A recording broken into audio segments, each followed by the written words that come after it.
পাকিস্তানের নির্দেশে পুলিশের উপর সরাসরি অস্ত্র নিয়ে হামলার ছক কষছিল জঙ্গি হামিম মণ্ডল।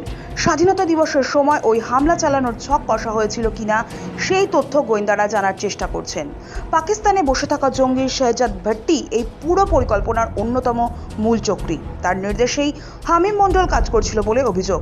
একই সঙ্গে রাজ্যের অন্তত 6 জন মন্ত্রী ও তার পরিবারের লোকেদের হানি ট্র্যাপে ফেলার ছক কষে পাকিস্তানের শেহজাদ ভট্টি জঙ্গিরা। সেই দায়িত্ব দেওয়া হয়েছিল ধৃত জঙ্গি নেতা হামিম মণ্ডলের বান্ধবী অর্পিতা সরকারকে।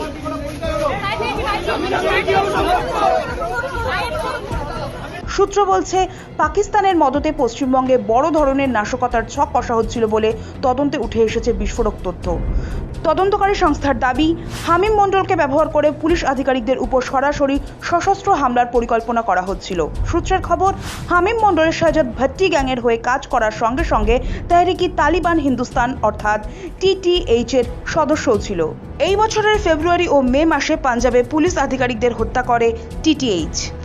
এবার এই রাজ্যে একই ধাঁচে পুলিশ কর্তা বা আধিকারিকদের উপর হামলা চালিয়ে তাদের খুনের ছক কষা হচ্ছিল বলে গোয়েন্দারা জানতে পেরেছেন। কয়েকজন পুলিশ কর্তা বা আধিকারিককে টার্গেট করতে শুরু করেছিল তারা।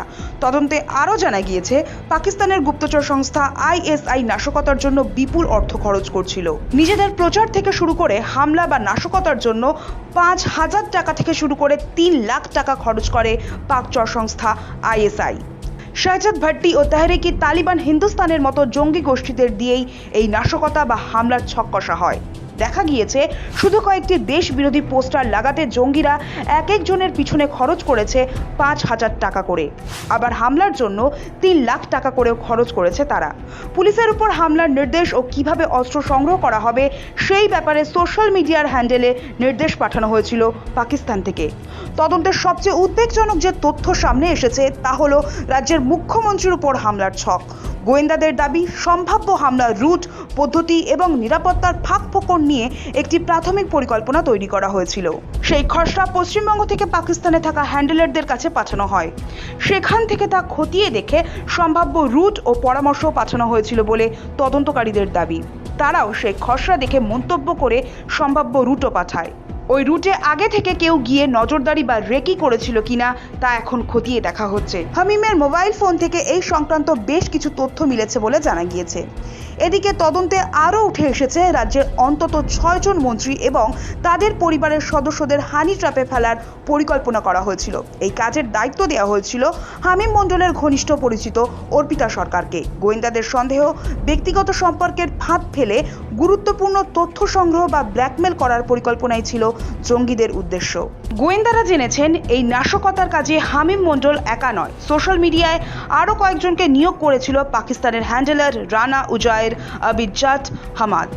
তাদের দিয়ে আলাদাভাবেও নাশকতার কাজ করানোর চেষ্টা করা হচ্ছিল বলে ধারণা গোয়েন্দাদের। ইতিমধ্যে অসম, রাজস্থান, দিল্লি, উত্তরপ্রদেশ থেকে এই জঙ্গি সংগঠনের বেশ কয়েকজনকে গ্রেফতার করা হয়েছে। বাংলায় TTH এর একাধিক মডিউল তৈরির ছক কষা হয়। তার জন্য হামিম পাকিস্তানের নির্দেশে কয়েকটি জায়গায় বৈঠকও করে।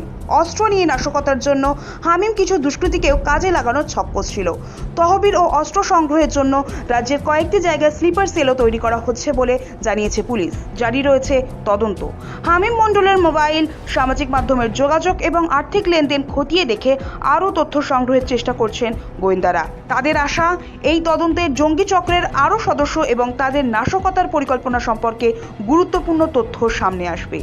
আমজাদ আলী শেখ, অর্পণ সিংহ ও সৌভিক সান্যালের রিপোর্ট, সময়, কলকাতা।